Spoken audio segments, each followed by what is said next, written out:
10:33. Duh, Otan susah ngitungnya. Habis banyak banget sih. Ini kan si ikan cakalang. Ikan ini terkenal lezat dan kaya gizi. Teman-teman di rumah pasti suka kan? Ikan sebanyak ini memang tidak jatuh dari langit seperti hujan, melainkan hasil pancingan paman-paman nelayan yang lagi duduk-duduk di anjungan kapal sana. Duduk-duduk saja kok bisa menghasilkan tangkapan ikan? Eits, jangan salah teman, ini bukan sembarangan duduk. Ini adalah salah satu jurus rahasia paman-paman nelayan. Teknik ini punya nama keren, Pull and Line. Yap, cara menangkap ikannya dengan cara dipancing memakai bilah joran dan tali pancing, bukan dengan jaring. Cara ini dikenal dengan nama Huhate teman. Ini adalah teknik memancing tradisional masyarakat Maluku. Ada yang bertugas melemparkan umpan ikan ke arah permukaan air. Biasanya umpan yang dipakai adalah jenis ikan tembang atau juga ikan selar. Kemudian ada yang bertugas menyemprotkan air ke permukaan air. Nah, tirai air yang jatuh ini akan membuat seolah-olah ada banyak ikan umpan yang ditaburkan paman nelayan. Dan air yang disemprotkan ini akan menyamarkan antara umpan ikan betulan dengan umpan buatan yang sudah ada mata kailnya. Umpan buatan yang dipakai terdiri dari bulu ayam atau serpihan tali yang dibentuk menyerupai ikan. Dijamin, ikan cakalang si target sasaran akan tertipu. Tuh lihat, ikan-ikannya banyak yang tertangkap.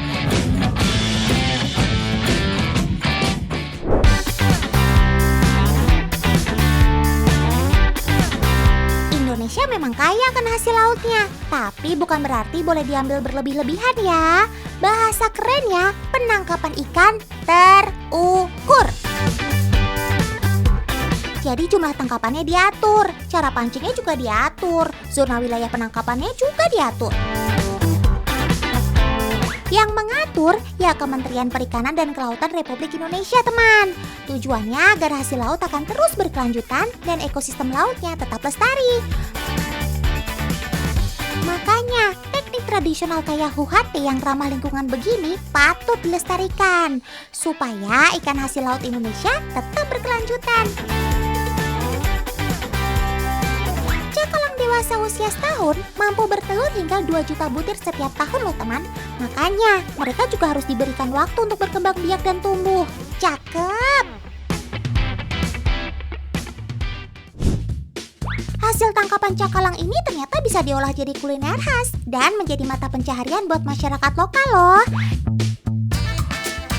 Salah satunya jadi cakalang fufu yang dalam bahasa setempat berarti cakalang asap. Banyak banget kan cakalang asapnya. Kalau kayak gini kan berarti hasil laut Indonesia yang berlimpah juga memberi manfaat ekonomi bagi masyarakat banyak. Kermaks alias keren maksimal.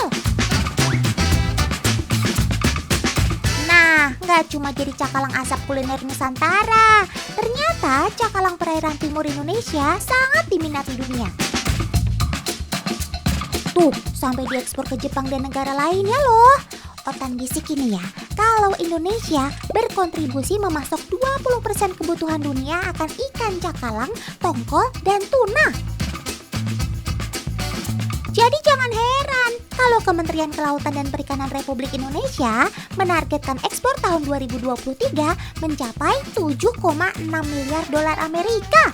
Weh, betul-betul luar biasa kan kekayaan laut Indonesia. Cakalang, tongkol, dan tuna sejatinya merupakan kelompok ikan pelagis besar yang bersifat oseanik. Artinya, mereka selalu berpindah wilayah perairan. Jadi kalau mereka lestari, seluruh kepulauan Indonesia bisa menikmati hasil lautnya. Nah, ngomong-ngomong soal tuna, Otan mau nengok budidaya ikan tuna di Bali ah. Tuna yang dibudidaya di sini berjenis sirip kuning teman, atau yellowfin tuna. Wah, paman bawa apa tuh? Oh, waktunya mereka makan siang. Wih, gercep banget nyamber makanannya. Meski ukuran tubuh tuna besar, sekitar 70 kg, Tapi gerakannya super cepat dan gesit. Bisa mencapai 60 km per jam loh. Mereka bisa gesit begini selain karena bentuk tubuhnya seperti torpedo, tuna juga berdarah panas, teman. Metabolisme tuna yang sangat tinggi membuat mereka harus bergerak dengan cepat sambil membuka mulut. Tujuannya untuk mendapat oksigen yang cukup. Cakep! Di Balai Besar Riset Budidaya Laut dan Penyuluhan Perikanan Gondol Bali ini, tuna sirip kuning ditempatkan di keramba jaring apung yang berada di lepas pantai. Keramba ini diameternya sangat lebar, sekitar 50 meter. Tujuannya supaya sobat otan ini bisa berenang dengan leluasa seperti di habitat aslinya. Oh iya teman, ikan tuna termasuk ikan primadona loh. Dan Indonesia menjadi surga tuna di dunia. Untuk tuna sirip kuning terbanyak berada di Laut Flores dan Selat Malaka. Keren maksimal. Tuna sirip kuning ini memiliki nilai ekonomis yang sangat tinggi teman. Namun jumlahnya di alam semakin sedikit akibat penangkapan berlebih. Makanya, budidaya benih dan pembesaran tuna di sini juga menjadi solusi untuk menjaga keberlangsungan si yellowfin tuna. Lihat, ada paman yang lagi panen telur. Setiap pagi, paman akan berkeliling keramba untuk mengecek telur si mama tuna. Dengan dibesarkan di keramba jaring apung begini, indukan tuna juga jadi berkembang biak, teman. Tuh, kelihatan gak telurnya? Meski induknya berbadan besar, tapi telur ikan tuna rupanya imut banget ya. Nah, selanjutnya telur akan dibawa ke laboratorium untuk dicek apakah ada atau tidak embrionya. Tuh, embrionya yang bulatan transparan itu ya teman. Wah, berarti telurnya ada embrionya nih. Telur-telur ini kemudian disaring. Mereka akan menetas setelah 18 jam. Nah, ini dia telur tuna yang baru menetas. Mirip jentik nyamuk ya. Umur larva tuna ini baru sekitar 14 hari teman. Ukurannya baru 6 mm. Kecil banget ya. Kalau dilihat di mikroskop, larva tersebut bentuknya seperti ini. Tuh, sudah kelihatan tengkorak kepalanya dan juga matanya. Selanjutnya, larva-larva ini akan diberi makan rotifera. Rotifera adalah zooplankton yang memang disediakan khusus untuk makanan larva tuna.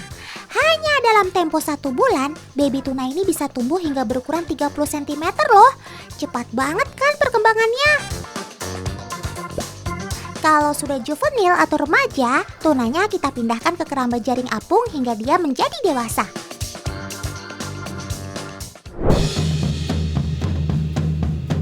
Wah, paman-paman nelayannya semangat betul sih melautnya. Ya jelas dong ya. Selain karena sudah tahu musimnya, paman nelayan sekarang juga dibantu sama yang namanya teknologi teman. Jadi dengan menggunakan aplikasi nelayan pintar, paman nelayan sekarang bisa mendapatkan informasi di mana keberadaan ikannya. Wih, canggih. Langsung tebar jaringnya paman. Panen sudah menunggu. Wih, ikannya dapat banyak teman.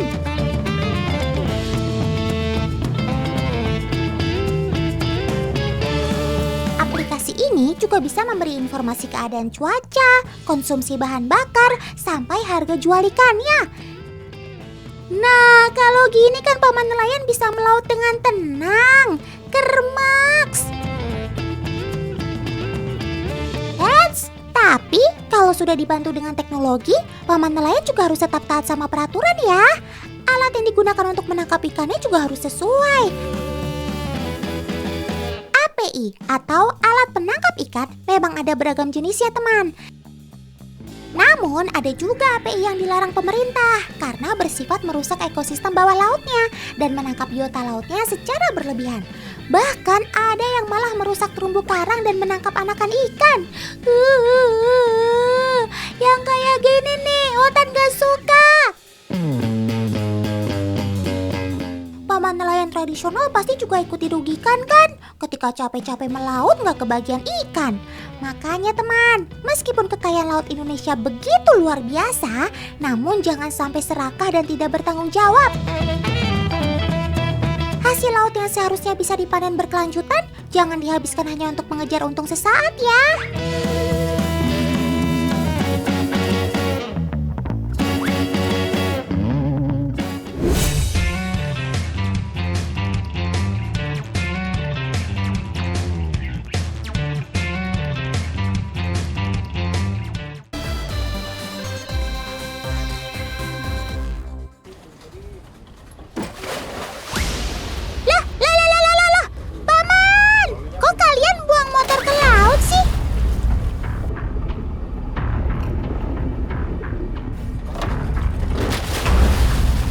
Bukannya menjaga kok malah mengotorinya.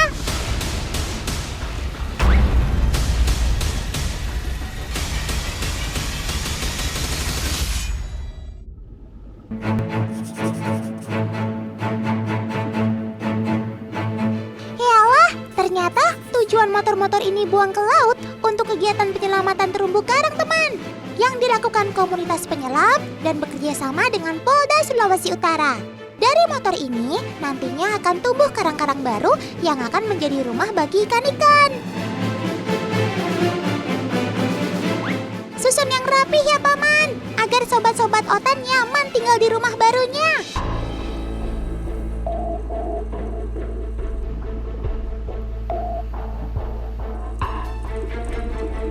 Kegiatan penyelamatan terumbu karang ini cukup berhasil teman. Lihat saja, motor-motor yang sudah ditumbuhi karang telah menghidupkan ekosistem baru. Otan jadi salut nih kalau lihat warga masyarakat ikut peduli gotong royong memperbaiki ekosistem laut. Kalau begini kan, kita juga ikut memperluas kawasan konservasi laut Indonesia. Dengan adanya ekosistem baru, akan ada ikan yang datang teman. Salah satunya Sobat Otan ini.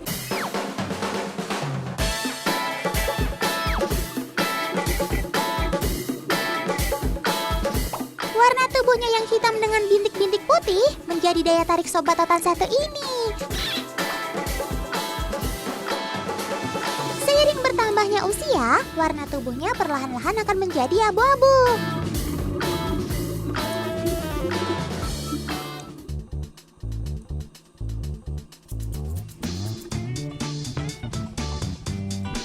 Si domino ini termasuk ikan teritorial dan banyak terlihat di sekitar anemon. Mereka gemar sekali berenang-renang di sekitar dan di dalam anemon. Padahal habitat aslinya di terumbu karang loh teman.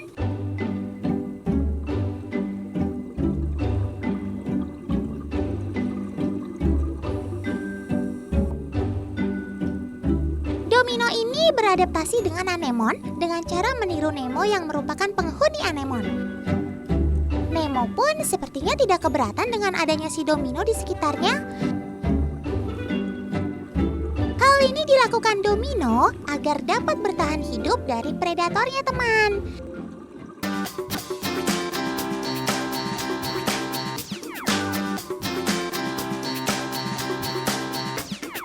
Oh iya, ada lagi nih Sobat Otan yang hidupnya di anemon.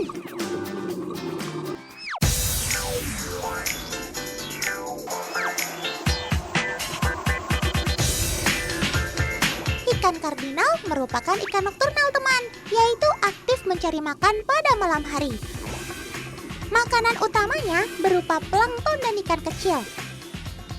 Makanya, si ikan kecil ini hanya dapat tumbuh hingga 8 cm.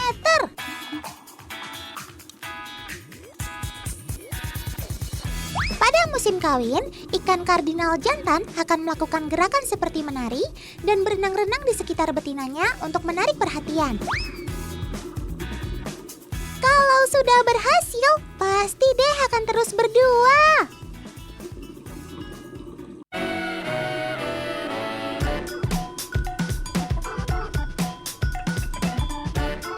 Teman-teman tahu nggak apa yang ada di dalam mulutnya itu? Betul, itu adalah telur-telurnya.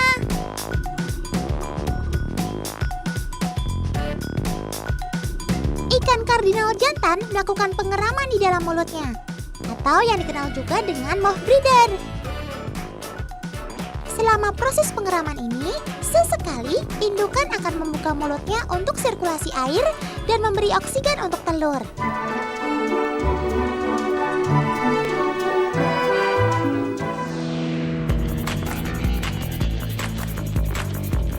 Teman, kita semua bisa ikut menjaga kehidupan bawah laut loh. Mudah saja kok teman, kita cukup membersihkan karang yang tertutup oleh pasir dengan mengibaskannya.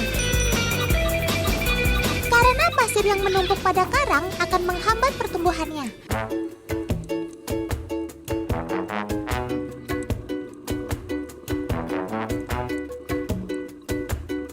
Ada lagi nih yang menjadi ancaman pertumbuhan karang teman. Drupela, yaitu siput yang memakan dan merusak jaringan karang. Siput ini banyak ditemukan pada karang yang rendah, sehingga kita dapat melepaskannya dari karang.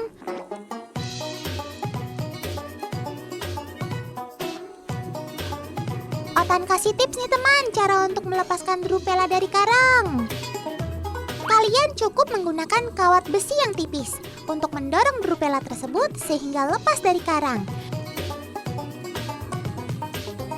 Kalau sudah terlepas, jangan lupa pindahkan drupelanya ke tempat yang jauh dari karang ya teman.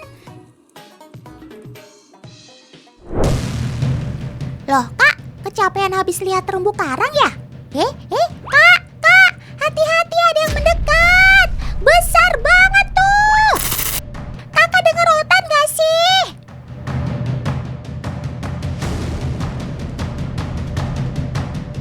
Astaga, bikin kaget aja sih kamu sob. Kirain monster, taunya si hiu paus.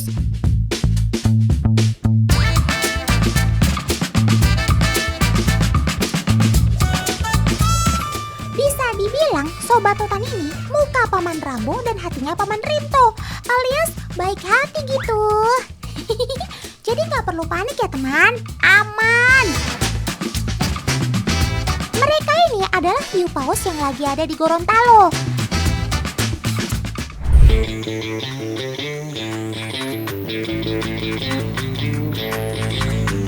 Masyarakat Gorontalo percaya kemunculan hiu paus di pagi hari merupakan pertanda baik. Nah, Paman Holis lah yang bertugas memanggil hiu paus. Shirley, ini makananmu Shirley. Ayo Shirley. Oh ini sudah datang piringnya. Ayo Shirley. Kalau mereka sudah datang, tandanya warga sudah bisa memulai kegiatan wisatanya.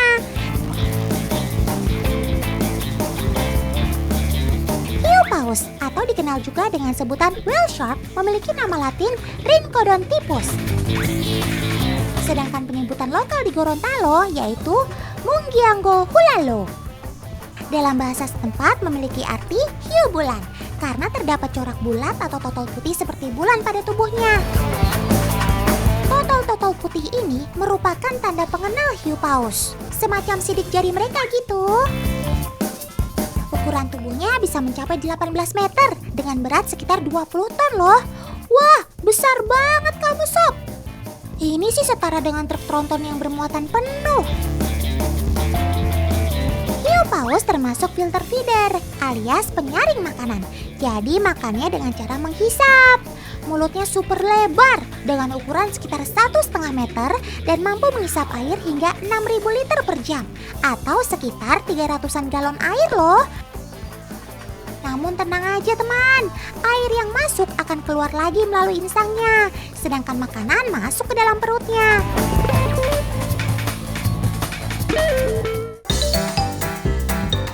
Hiu paus biasa hidup di perairan tropis hingga subtropis yang hangat kecuali di Laut Mediterania. Mereka juga senang hidup berpindah-pindah dari satu tempat ke tempat lain alias bermigrasi. Bahkan kemampuan jelajahnya bisa sampai puluhan ribu kilometer loh. Nah, beberapa wilayah perairan di dunia menjadi lokasi keberadaan sobat otan ini loh. Mulai dari lokasi perkembangbiakannya yang berada di Djibouti, Afrika, ada yang di Teluk Meksiko, Gujarat, India, Qatar, hingga Filipina. Sedangkan keberadaan ikan bongsor ini mencari makan banyak ditemukan di Indonesia loh. seperti di Padang, Probolinggo, Gorontalo, NTT, hingga Nabire.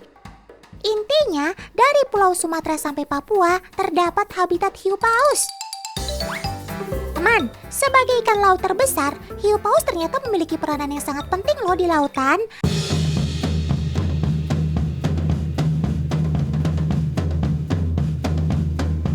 Mereka menjaga keberlangsungan ekosistem laut dengan cara memakan plankton. Nah, kalau tidak ada yang memakan plankton dalam jumlah banyak, nanti bisa terjadi blooming alga alias ledakan populasi alga. Sehingga laut menjadi tercemar dan ikan-ikan akan mati. Bahkan kandungan oksigen yang ada di laut pun bisa berkurang. Amit-amit, jangan sampai itu terjadi. Sudah seharusnya keberadaan hiu paus tetap dijaga dan dilestarikan. Salah satu cara menjaganya yaitu dengan menjauhkan dari bahaya sampah, khususnya sampah plastik. Jika sampah ini tertelan, pastinya akan mengancam keselamatan hiu paus. Makanya teman, masyarakat desa Botubarani sangat menjaga kebersihan loh. Terlebih lagi kebersihan pantai dan juga lautnya. Strategi kita adalah bagaimana menjaga si hiu paus tetap berada di sini, di mana kita harus tetap menjaga perairan kita ini agar tetap terjaga, baik dari sampah plastik, dari pencemaran ya dalam bentuk apapun. Nah, selain menjaga keberadaan hiu paus ini dari bahaya sampah, cara lain menjaga hiu paus yang ada di sini juga dengan menerapkan beberapa aturan kepada para wisatawan yang datang. Aturan yang diterapkan diantaranya tidak boleh menyentuh hiu paus dan menjaga jarak ketika berenang. Karena selain dapat membahayakan sobat otan, juga bisa melukai kalian. Karena kulit hiu paus cukup kasar. Saking kasarnya, hampir mirip seperti amplas loh. Nah, sekarang apel diibaratkan tubuh manusia. Jika terkena amplas, pastinya bisa tergores dan terluka seperti ini. Jadi, jangan pernah menyentuh hiu paus ya teman.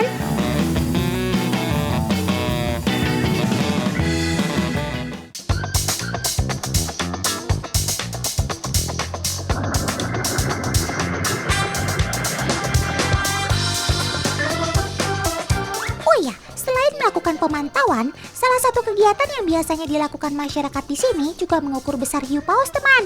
Cara pengukurannya pun masih terbilang konvensional. Caranya hanya dengan membentangkan meteran dari ujung kepala sampai bagian ekor hiu pausnya. Hiu paus yang ada di sini ukurannya kurang lebih sekitar 6 meteran teman. Untuk ukuran ini termasuk usia remaja, kurang lebih sekitar usia 15 sampai 20 tahunan. Sedangkan untuk hiu paus dewasa biasanya berukuran sekitar 10 meter untuk jantan dan 12 meter untuk betina. Tuh, lihat aja perbandingannya ketika ada yang berenang di sekitar sobat otan ini. Terlihat kan seberapa besarnya? Pertumbuhan hiu paus terbilang lambat. Apalagi tiap tahunnya populasi hiu paus kian menurun. Ada yang mati terdampar, ada juga yang masih diburu nelayan tidak bertanggung jawab. Makanya, perlindungan terhadap hiu paus ini diatur dalam keputusan Menteri Kelautan dan Perikanan dengan status perlindungan penuh. Semoga dengan perlindungan hukum tersebut, keberlangsungan hidup sobat otan ini makin terjamin ya. Nah, untuk memudahkan pemantauan keberadaan mereka, biasanya hiu paus yang masuk ke perairan Botubarani diberi tanda pengenal alias di tagging. Bahkan untuk perawatannya, sesekali tim monitoring membersihkan tagging yang sudah lama menempel. Oh ya teman, untuk memudahkan pemantauan, biasanya kemunculan hiu paus setiap harinya akan dicatat. Sehingga data kemunculan mereka bisa dijadikan acuan untuk penelitian selanjutnya. Bahkan dari data yang ada, terkadang bisa disimpulkan kapan waktu terbaik untuk melihat si hiu paus.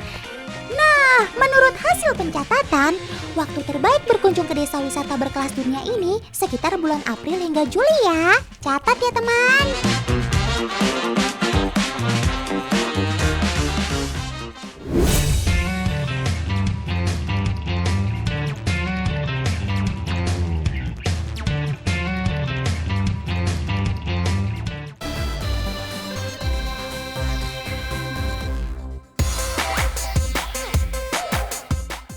Punya hasil hasil laut yang beraneka ragam, Indonesia juga punya loh hasil budidaya air tawar yang gak kalah dahsyat.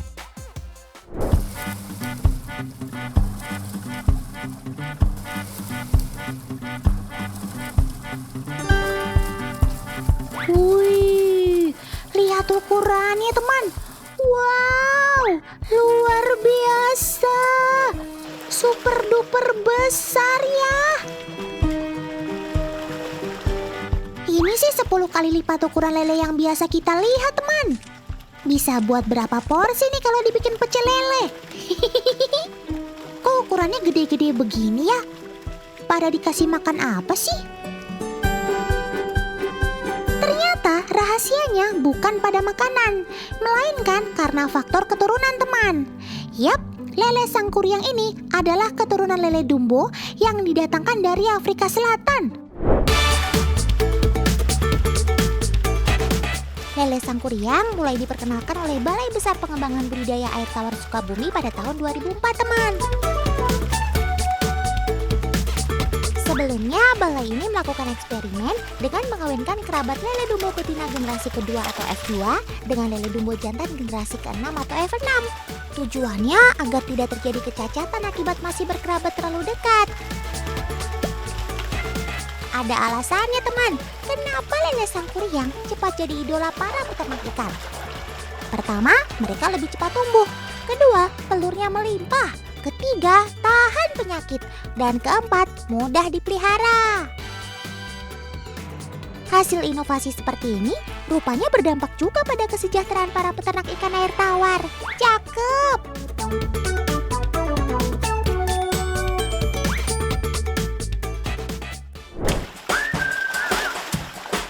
Oh ya teman, kalian tahu nggak? Kalau lele sangkuriang bisa tahan hidup tanpa air hingga 4 jam loh. Wah, kok bisa ya? Ternyata ini dikarenakan organ dalam tubuh mereka yang disebut aboresen. Aboresen ini terletak pada insang. Ia berfungsi sebagai alat pernafasan tambahan. Selain itu, lele pun layak dijuluki ikan yang tangguh. Selain tahan hidup tanpa air, mereka juga mampu berjalan di darat. Benar-benar ikan yang tangguh ya.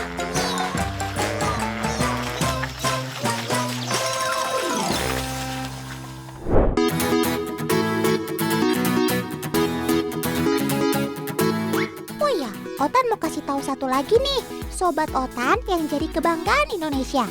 Udah pada kenal kan sama si lobster? Tapi udah ada yang pernah lihat budidayanya belum? Sejatinya, tujuan budidaya adalah memperbanyak jumlah populasi hewan yang dipanen tanpa mengurangi jumlah yang ada di habitat aslinya. Nah, cara budidayanya dengan menggunakan keramba seperti ini teman. Kerambanya akan ditenggelamkan sedalam 10 meter. Kemudian benih lobsternya ditebarkan di dalam keramba dan dibesarkan di situ sampai usia siap panen. Eits, karena dibesarkan secara semi alami, pemberian makannya juga harus rutin ya.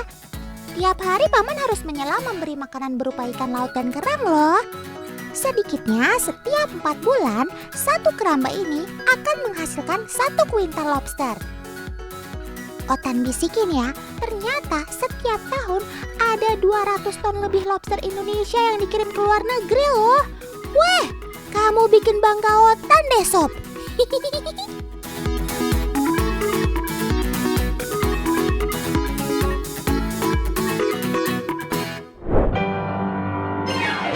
Loh, kok ada yang bawa-bawa lobster ke dalam kelas? Buat yang bingung, Otan kasih tahu ya. Ini tuh sedang ada acara edukasi dari BKIPM Kementerian Kelautan dan Perikanan teman.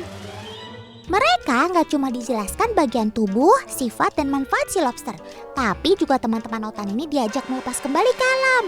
Hah? Kok dilepas lagi ya? Jadi lobster-lobster ini masih belum memenuhi syarat ukuran untuk dipanen teman. Dan dengan dikembalikan lagi ke habitatnya, mereka juga bisa berkembang biak.